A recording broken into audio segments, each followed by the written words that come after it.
अस्सलाम वालेकुम दोस्तों, सऊदी अरब की फटाफट ताज़ा और बड़ी खबरों में आपका स्वागत है। मैं हूं साकिब मिर्ज़ा और आप देख रहे हैं गल्फ लाइफ हिंदी। सऊदी अरब में रियाज रीजन पुलिस ने गाड़ियों से कीमती सामान चोरी करने वाले एक गैर मुल्की यानी अजनबी को गिरफ्तार किया है। आजिल न्यूज़ के मुताबिक रियाज पुलिस के स्पोकमैन ने बताया कि गाड़ियों से कीमती सामान चोरी होने की शिकायत मिलने पर कार्रवाई की गई।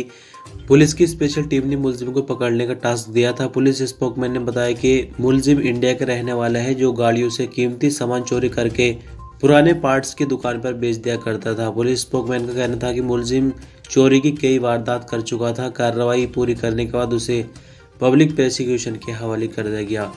अब थोड़ी सी बात करते हैं कि आखिर इस खबर को पहले क्यों रखा गया। तो दोस्तों, इस तरह की खबरें बहुत कम आती है। सऊदी अरब में वारदात तो बहुत सारी होती रहती है, लेकिन कभी भी इनमें इंडिया के बंदे का नाम देखने को नहीं मिलता। बहुत कम केसेस में, यानी 1% से भी कम केस में ऐसा देखने को मिलता है कि इंडिया के बंदा शामिल हो। लेकिन जैसे कि हमने आज फिर पाया कि इंडिया के बंदे ने कोई हरकत की है और न्यूज़ में ये खबर आई है, तो सोचा कि इसको सबसे पहले रख के थोड़ी सी डिस्कस कर ले।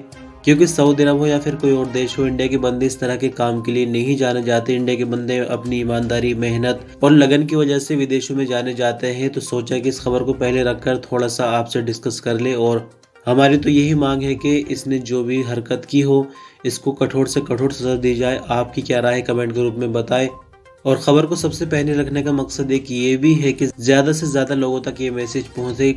और अगर किसी और के मन में भी कोई गलत काम करने की सोच हो तो ऐसा ना करे, पहले ही संभल जाए। खैर, आप क्या राय रखते हैं इस खबर से, कमेंट के रूप में बता सकते हैं। और एक चीज़ आपको और बता दूं कि सऊदी अरब के कानून के मुताबिक मीडिया में जो चीज़ें चलती हैं उनमें उस बंदे की तस्वीर नहीं दिखाई जा सकती। यानी इंडिया का बंदा हो या फिर पाकिस्तान का हो, बांग्लादेश का हो, कहीं भी कोई क्राइम जैसी घटना होती है तो तस्वीरें दिखाना अलाउड नहीं। वरना हम आपको तस्वीर दिखा सकते थे, लेकिन जैसे कि तस्वीर अवेलेबल ही नहीं है, सिर्फ खबर के माध्यम से हमें पता चला, वही हमने आपसे शेयर कर दिया।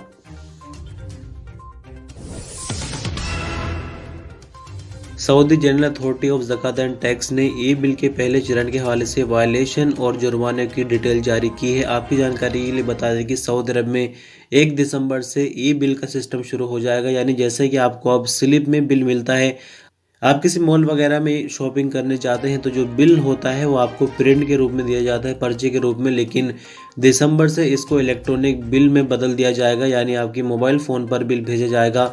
तो यहाँ पर कुछ जुर्माने वगैरह की डिटेल जारी की गई है। General Authority of Zakat and Tax का कहना है कि ई बिल जारी न करने और उसे सुरक्षित न रखने पर 5,000 रियाल का जुर्माना लगेगा। यानी आपको बता दें कि ई बिल जारी करना ज़रूरी है, साथ ही उसका रिकॉर्ड दुकानदार को अपने पास भी रखना होगा। ज़कात एंड टैक्स अथॉरिटी ने आगे कहा कि टैक्स बिल में QR कोड भी बनाना होगा और संबंधित विभाग की वैल्यूडेड टैक्स रजिस्ट्रेशन नंबर भी लिखना उसके अंदर ज़रूरी होगा।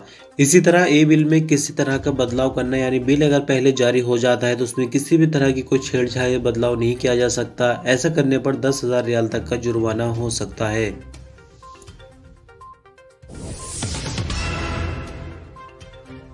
सऊदी अरब के पासपोर्ट एंड इमिग्रेशन डिपार्टमेंट यानी जवाज़ात से एक अजनबी वर्कर के द्वारा सवाल पूछा गया है, जिसमें कहा गया है कि सऊदी अरब से छुट्टी पर आया था, लेकिन 3 महीने के बाद कफील ने कंपनी बंद कर दी। इकामे पर मुतगैब यानी हरूब जिस तरह से चेक करते हैं वो लिखा रहा है, मुझे अपने देश आए हुए 10 महीने हो गए हैं, क्या दोबारा सऊदी अरब आ सकता हूँ। इस पर जवाज़ात का कहना है कि अजनबी वर्कर जब सऊदी अरब से खुरूज वादा यानी एग्जिट एंट्री वीज़ा पर जाते हैं तो उनका हरूब नहीं लगाया जा सकता। हरूब लगाने के लिए गैर मुल्की वर्कर का सऊदी अरब में होना मौजूद है, साथ ही उसका इकामा भी वैलिड होना ज़रूरी है। अगर कोई वर्कर छुट्टी पर सऊदी अरब से जाता है तो सिस्टम में उसका स्टेटस मुतगैब अव्वल यानी हरूब नहीं होता। आपकी जानकारी के लिए बता दें कि सऊदी अरब से जब कोई बंदा छुट्टी पर जाता है और उसकी छुट्टी अगर कैंसिल हो जाती है, यानी 6 महीने के एग्जाम्पल के लिए छुट्टी है, वो छुट्टी जब ख़त्म हो जाती है तो उसके बाद कफील के हाथ में ऑप्शन होता है कि वो जवाज़ात के ज़रिए उसका खरूज नहाई लगवा दे और उसके बाद वो नई वीज़ा निकाल सकता है। लेकिन जैसे कि इकामा अगर वैलिड है, वीज़ा अगर वैलिड है, तो ऐसे में खरूज नहाई लगाना मुमकिन नहीं होता।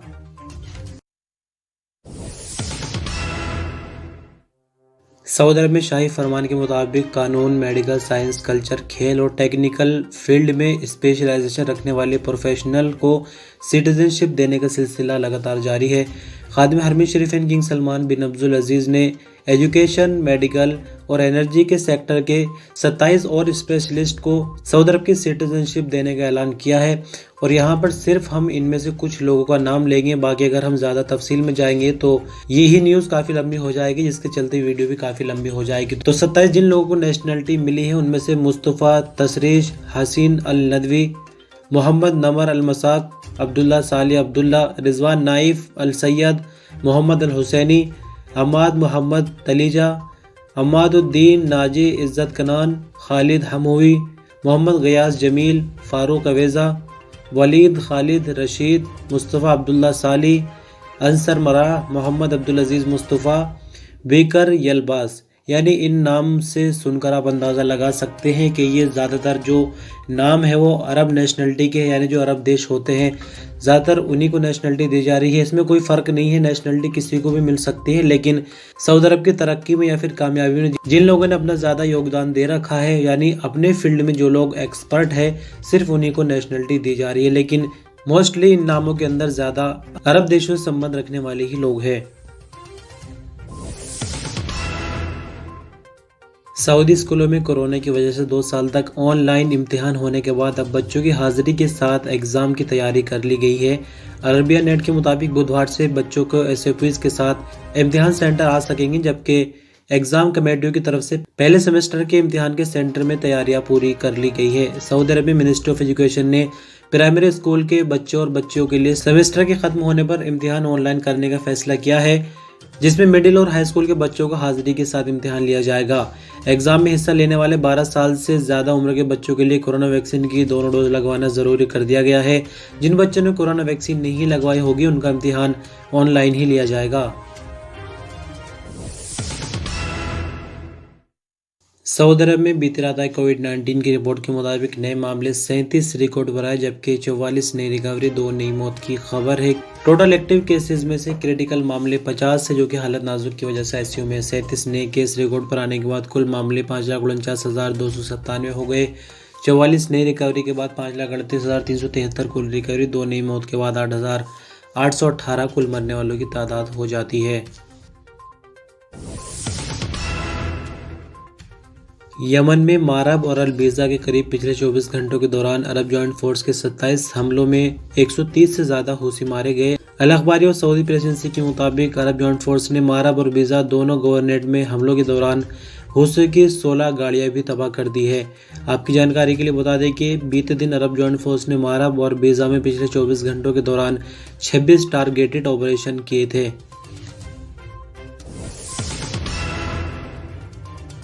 सऊदी हेल्थ मिनिस्ट्री ने कहा कि देश में कोरोना वायरस का शिकार होने वाले 97% लोगों ने वैक्सीन नहीं ली या 1 डोज वैक्सीन ले रखी है।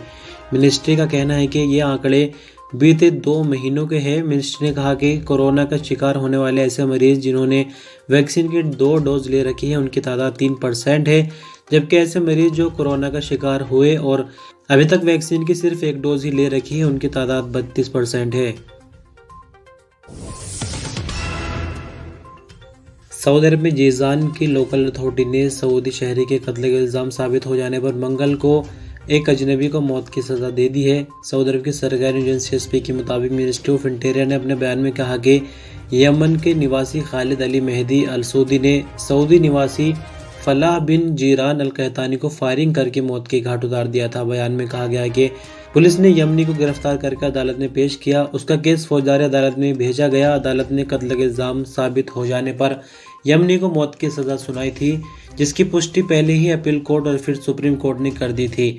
आखिर में किंग सलमान के सामने यानी रॉयल कोर्ट में यह फैसला जाता है और वहां से भी अदालत के फैसले को बरकरार रखा जाता है और आखिरकार जाजान की जेल में मौत की सज़ा सुना दी गई।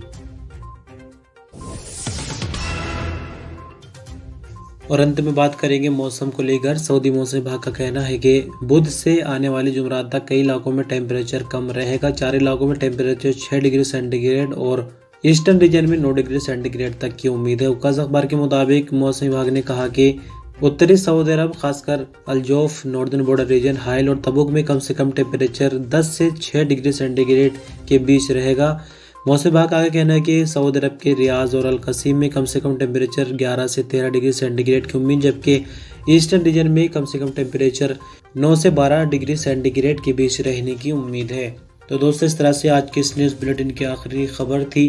खबरों का सिलसिला तो यहीं ख़त्म हो जाता है, लेकिन आपसे ये कहना था कि जैसे आज वीडियो काफ़ी लेट पहुंची है, आप लोग इंतज़ार कर रहे होंगे, लेकिन ऐसा अक्सर भी बहुत बार हो चुका है कि जब देरी होने की वजह से मैंने उस दिन पूरा गैप ही मार दिया। तो आज भी मूड नहीं था वीडियो बनाने का, क्योंकि काफ़ी लेट हो गई वीडियो, 2 घंटे से भी ज़्यादा। लेकिन फिर सोचा कि कम से कम लेट ही सही, एटलीस्ट गैर हाज़िरी ना लगे। बाकी हमने आपसे कल की वीडियो में बोला था शाम की कि ये जो लेट होने का सिलसिला है, यानी वीडियो हमारी टाइम से नहीं आ पा रही है, ये कुछ दिन और जारी रह सकता है। लेकिन इंशाल्लाह दिसंबर से हमने कुछ इसका इंतज़ाम पक्का कर लिया है और फिर आपको वीडियो टाइम के हिसाब से मिलेगी, यानी घंटे तो छोड़िए, मिनट का भी अंतर आपको नहीं मिलेगा। तो बहुत शुक्रिया, आप लोग लंबे टाइम से झेल रहे हैं ये प्रॉब्लम्स। इंशाल्लाह दिसंबर से ये मसला हल हो जाएगा। अपना ख्याल रखिएगा। अल्लाह हाफ़िज़।